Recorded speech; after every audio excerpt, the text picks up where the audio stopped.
Primeiro-Ministro. Faz favor, Sra. Deputada. Muito obrigada, Sr. Presidente. Sr. Primeiro-Ministro, nós vemos com muita preocupação que haja alterações dos critérios das previsões do Banco de Portugal de que o Governo não é informado e que haja alterações, como a que acabou de dizer também, acrescentando ao nosso argumento, dos prazos e dos tempos em que o Banco de Portugal paga os seus dividendos.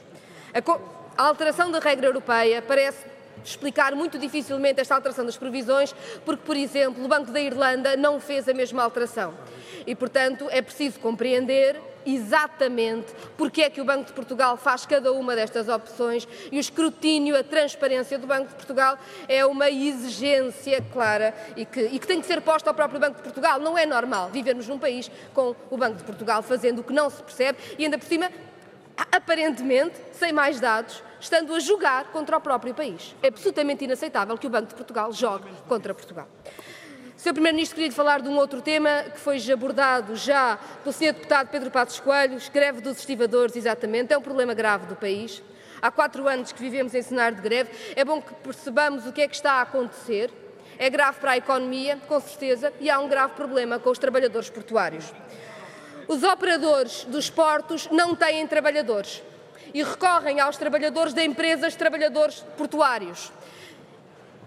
E por isso existia uma empresa para a qual esses trabalhadores trabalhavam e que depois fornecia aos trabalhadores, aos operadores portuários. E como o regime é excepcional, os trabalhadores portuários já estão obrigados a fazer por ano mais 250 horas extraordinárias, muito mais do que qualquer outro trabalhador.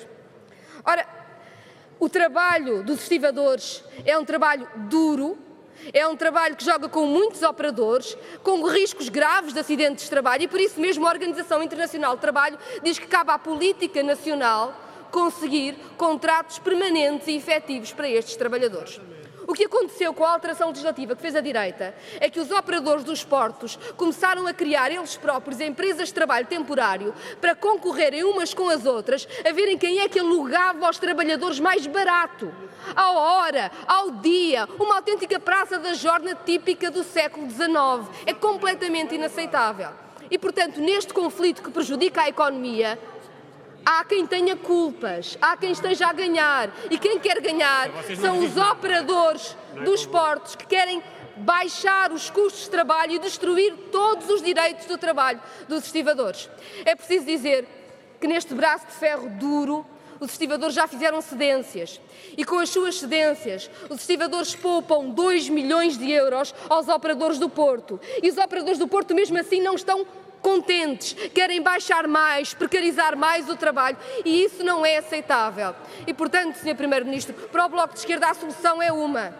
É acabar com as empresas de trabalho temporário dos portos que concorrem umas com as outras. A Portlis não tem lugar. Este esquema não tem lugar no Porto de Lisboa nem em nenhum outro porto. Empresas de trabalho portuário dos portos, sim, que possam ceder os trabalhadores aos operadores dos portos. Isto é o mínimo para a decência no direito do trabalho. Muito obrigado, Sra. Deputada. Para responder, tem a palavra o Sr. Primeiro-Ministro. Faz favor. Muito obrigado, Sr. Presidente. Muito obrigado, Sra. Deputada Catarina Martins. Peço-lhe que compreenda que eu vá ser muito económico nas minhas palavras relativamente à questão que está objeto de negociação, visto neste momento a Sra. Ministra do Mar está reunida com operadores, com sindicatos, com a Associação Internacional dos Sindicatos, tendo em vista encontrar uma boa solução. E, portanto, a última coisa que eu gostaria é de dar aqui qualquer resposta que comprometesse o esforço que o Governo está a fazer para procurar que as partes cheguem a um acordo como é desejável.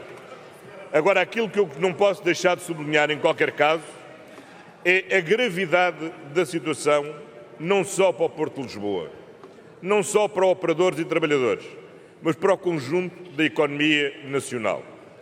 E nós não podemos ter a ilusão de que é um sistema de vasos comunicantes no sistema portuário interno e que o tráfego que se perde em Lisboa se recupera em Leixões, ou se recupera em Setúbal, ou se recupera em Sines.